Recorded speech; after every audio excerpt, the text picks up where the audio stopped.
Hello guys, welcome to Mama Rose Mini Vlog. So for today's video, naglalambing nga sa akin yung aking bunsong anak. Kagigising ko lamang at siya naman ay kanina pa nga nagising kasama nga ng tatay niya. Ang sarap nga sa pakiramdam kapag yung anak mo ay unang lalambing sa iyo. At maya maya nga ay tinotopak na nga itong isa. Siguro nagugutom na, kaya naman kailangan ko nang tumayo kasi siguro nakakaramdam na nga ito ng gutom at ako na may magluluto ng itlog. Itlog nga lamang yung lulutuin ko at gagawin ko nga lamang nito ay scramble egg at saka may natira pa naman 5 piraso. Ako na nga pinainitan itong kaldero tapos nga nagbati-bati na rin ako dito ng itlog at nilagyan ko na nga rin ng magic sarap para ito na lang din yung ulamin namin ngayong umaga. Luluto nga ako dito ng uulamin namin. Yung aking mag-aama naman ay naglalaro nga sa playpen. Naglilibang nga naman yung aking mga anak kasama nga yung tatay nila. Kanina yung panganay ko kaya lamang sa kulit nga ng anak kong bunso ayun na nga nagising na nga rin yung aking panganay. Kapit na nga rin maluto itong aking niluluto kaya naman kakain na rin kami maya maya. Nga rin pala ako ng lagayan diyan para naman kahit papaano meron nang nakaredy para ilalagay ko na nga lang din sa plato. Ang gato na nga rin pala dito yung isa plato na may laman nga na bahaw nilagay na nga din sa bagong saing kanina sinapaw nga.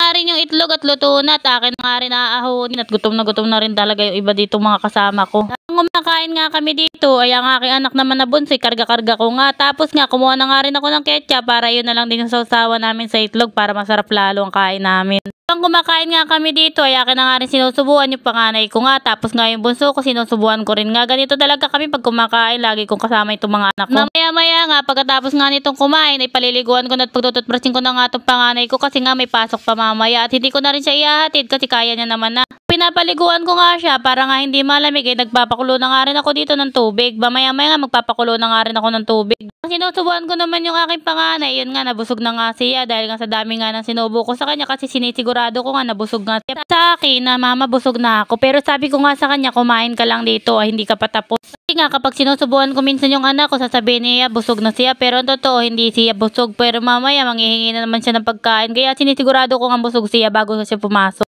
At ibinaba ko na nga yung bunso kong anak kasi nga gusto niya nga bumaba at yun nga naginhawahan na nga rin ako kasi nga medyo mangalay na nga lang talaga. Ituubos na nga lang namin yung natitira naming kanin dito pero busog na nga talaga kami. Maya nga ay napaliguan ko na, napagtutbrusan ko na at nabihisan ko na nga yung aking panganay at maya nga ay pumunta na nga siya sa school mag-isa. Hinahatid kasi alam ko nga na kaya niya nang pumunta mag-isa pero nung una pa nga ay hinahatid ko siya palagi kasi nga baka nga siya maligaw. Lapit lang talaga dito yung school niya kaya naman kayang-kaya niya na nga dito. Alis nga ng anak ko, ako naman inaminaw ng aking mga nilaban nito mga nakarang araw. 3 araw ko na nga pala ito hindi napipino kasi nga tinatapat pa nga ako magtupi.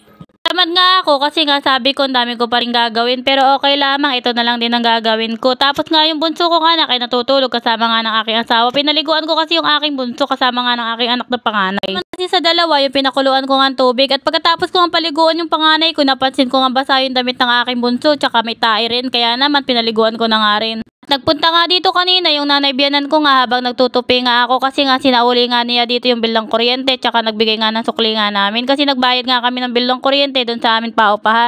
Lapit na nga ako dito matapos sa aking pagtutupi at mamaya nga yakin na nga din ilalagay dito yung aming mga sa lagayan para nga malinis na at maligpit ko na at hindi na makalat dito pagdating nga ng aking anak ng panganay. Magtupi ay dinala ko na nga yung mga hanger dito sa CR sa lagayan nga dito ko sinasabit at dito naman ako sa kwarto para ilagay nga yung mga damit ng aking mga anak, damit ko at damit nga ng asawa ko.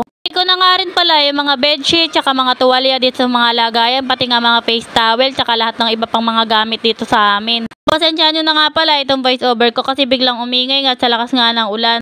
Maya nga pagkatapos ko nga dito ako na muna mag-e-edit at makikipag-engage nga at pagkatapos nga ako muna pupunta sa palengke para nga makabili nga ng ulam namin. Yung pambili kasi nga binigyan naman ako kahapon ng asawa ko ng pambili ng 1,000 tsaka isa pa katatapos lamang din niya ng koprahin kahapon. Dito na nga lang din po ang video. Salamat po sa panonood.